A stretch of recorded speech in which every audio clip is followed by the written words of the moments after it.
So welcome to our conference about creating stability within uncertainty. And I'm very happy to host with us today Dr. Fagerlund from the Folkhälsan Foundation for Promoting Well-being. Dr. Fagerlund is a researcher of positive psychology, and a lot of her work is being done actually in education institutions over the last years. Åse, how are you doing? Oh, I'm doing fine, thank you. So Åse, you are from Helsinki, and I was wondering if you can tell us a little bit about COVID-19 challenges in Finland, and how has the education system coped with them? Of course, COVID-19 was a shock in Finland, just as it was everywhere. But I must say, I think our government handled it very well. The schools got a notice of about 2 days that they would be closing from the government. And most schools actually in that time of 48 hours, they were able to start up individual programs in distance learning. I think for good and for bad, the schools are very autonomous. So every teacher continued with his or her class in any online way they wanted. But there were online classes going on from day one.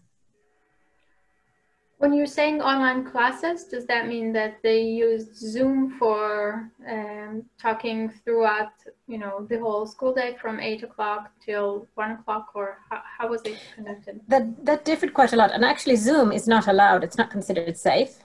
So Zoom was not allowed, but Google Meets or other platforms were used. And I think it differed quite a lot. In some schools, they had classes according to the school curriculum from like 9 to 3. In other schools, in my children's school, they had occasional classes. They had 2 to 3 classes a day. And then they had other work to do on their own. And they could then get tutoring if needed. And quite a lot, they did work. They had small WhatsApp groups, and the students worked together over WhatsApp for solving math problems, for example.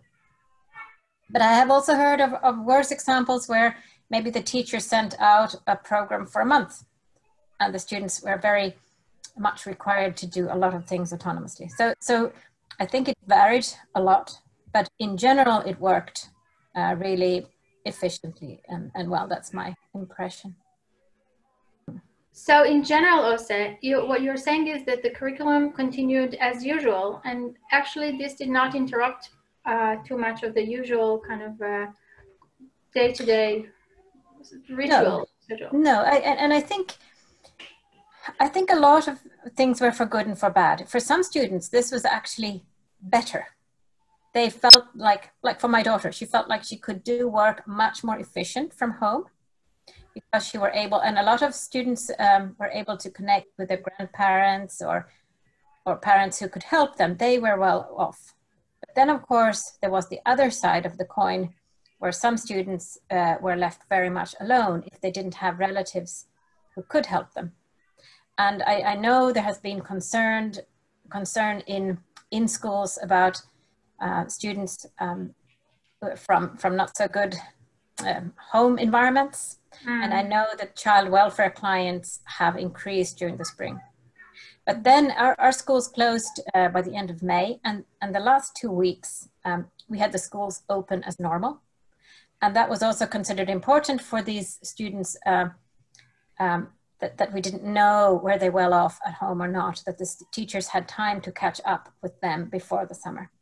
And now schools are opening in 1 to 2 weeks, differing a little bit depending on the school, and they're opening as normal now. Because our situation with COVID-19 is actually very good at the moment. We hardly have anything in the country. So you're talking actually about possible gaps becoming between different students, and Finland is known for having very, very non-significant gaps between schools and between populations. How did the country cope with this? challenges? I think we don't know yet. That's has been a discussion about that we will see now when the autumn term starts. For us, the teachers in the schools will see what the gaps look like. Are there gaps? Did some students fall behind?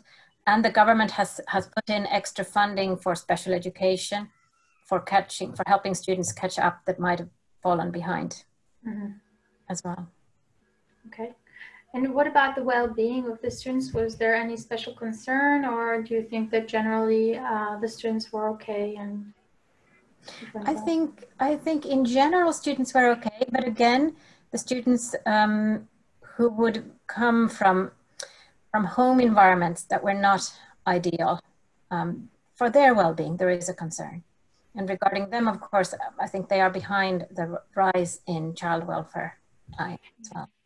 So, of course, I think a big change has two sides to it. It can be good for some people and worse for some people.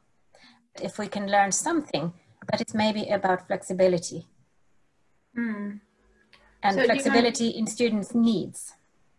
Okay. Do you want to say a little bit more about that? What exactly do you mean in that sense? I think for some students, it was good with, it was calmer to stay at home and work from home. It was maybe more efficient. The everyday life was calmer. It was not rushing back and forth to lots of hobbies, or so it was less stress. And maybe we can learn something from that, from not having to do so much all the time.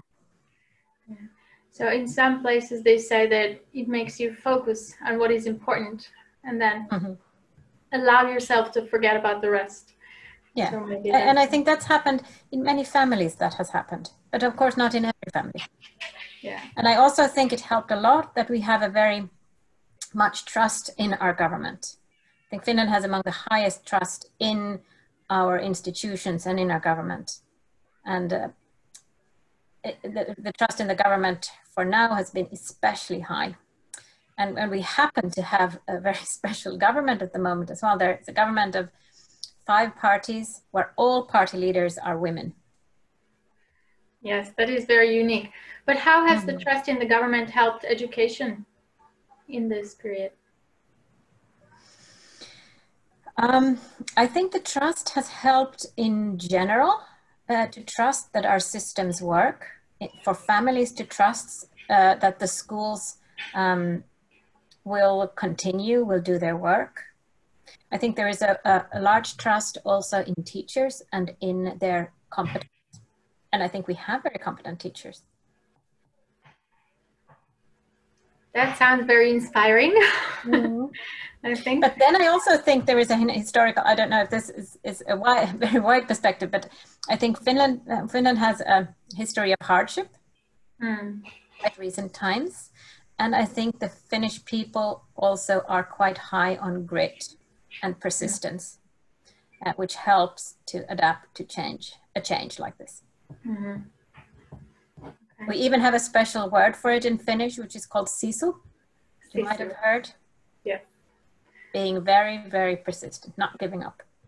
Okay. So you think persistence and grit also helped, and trust? I think so. Yeah. And you talked about flexibility and also autonomy, so you can adjust and make the required adaptations to every student's need and every school's need. Yeah. Do you have also a minority in Finland, a Swedish minority? How has this group coped within this crisis, within this challenge? Of course, I belong to that minority myself as a Swedish speaker, but yeah, I think fine, because the schools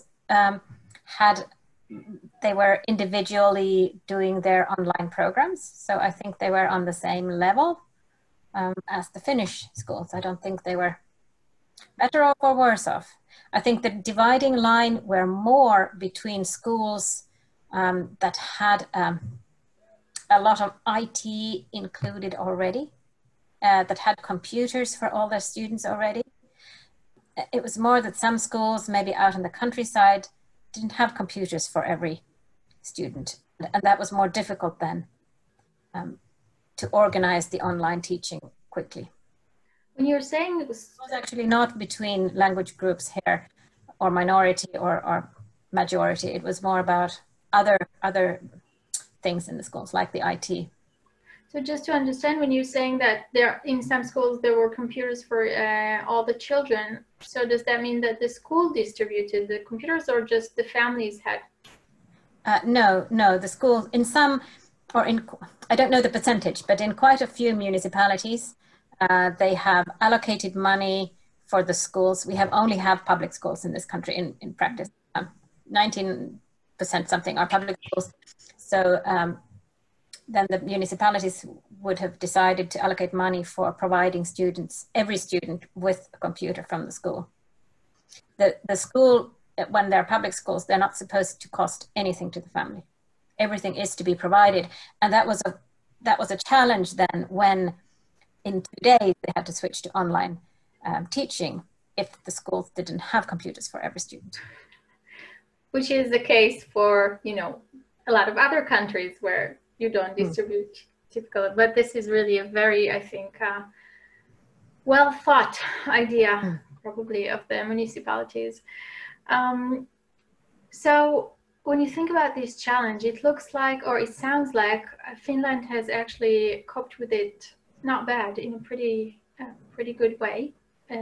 I think so. If you think of what the challenge was all about, I think in general, overall, Finland has coped with it very well due to a combination of factors. Yeah. And what do you think are the strengths or the qualities that can really help with this kind of uncertainty in COVID-19 and kind of more generally? We already talked about some of them, but... Yeah, I think positive psychology in general is something we could look into more. What strengths can we use in a time of challenge and crisis? What of our personal strengths can we tap into and use in a time of challenge? I think in Finland we are lucky to have the institutional trust, well-working schools. We had the system in place, which made it a lot easier for us than in many other countries. So you're saying that the system works well and there's a lot of trust in the system. So teachers can kind of cope and they have trust and they have autonomy, and also parents have the trust. So there's kind of a very good basis for everyone to work together in this challenge. On a societal level, absolutely. Then, of course, there are individual cases. Not everyone is happy. In the wealthiest country, not everyone is happy, of course, and there are families that are not well off. And of course, we have to remember them. But then we have, in the country as well, we have a very good social security system to pick those families up. That also is very, very good compared to many other countries. So also taking care of those who are disadvantaged and those who are struggling more than others. So giving them special care and paying special attention to them, and also financially allocating money for that, for taking care of that. And you talked also about flexibility and autonomy as two things that are very helpful in this situation, I think. Is there anything you think, I know this is an unfavorable situation, but is there anything maybe that we have learned or anything positive that may come out of it? Yeah, I think so. I think so. I think in suffering, we find our values. Like you said, what is really important? What do we need to focus on? In our stressful work life, what is really important? I think many families, the parents have been able to connect with their children a lot more. They've had much more time with their children. They know much better what their children learn in school. So this has also opened our eyes to some things that we have not been so attentive to before, maybe. I think so. I think every crisis, in every crisis there is there is a possibility to learn and to find your values and your way in life. And hopefully we will come out of this crisis a little bit wiser. So, Åsa, just after we stop the interview, it looks like you have some other things that you would like to say about maybe some more a broader perspective about at the country level. Would you like to share some of these insights and thoughts that you have? I just think that a good leadership is crucial. If you have a good leadership on the top, the leadership that people trust, which is clear and compassionate and fair, then that will soar down through the systems, and it will help on all levels, I think, to keep, the people will keep to restrictions, they will follow the restrictions, which has happened here. We are lucky. We have a really good Prime Minister, and people trust her.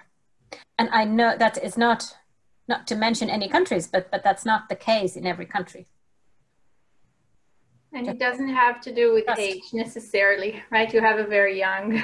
We have a young leader, yes. A young woman, yeah. All right, thank you for this important insight. And thank you for this very enlightening interview, very interesting interview. Thank you. Thank you.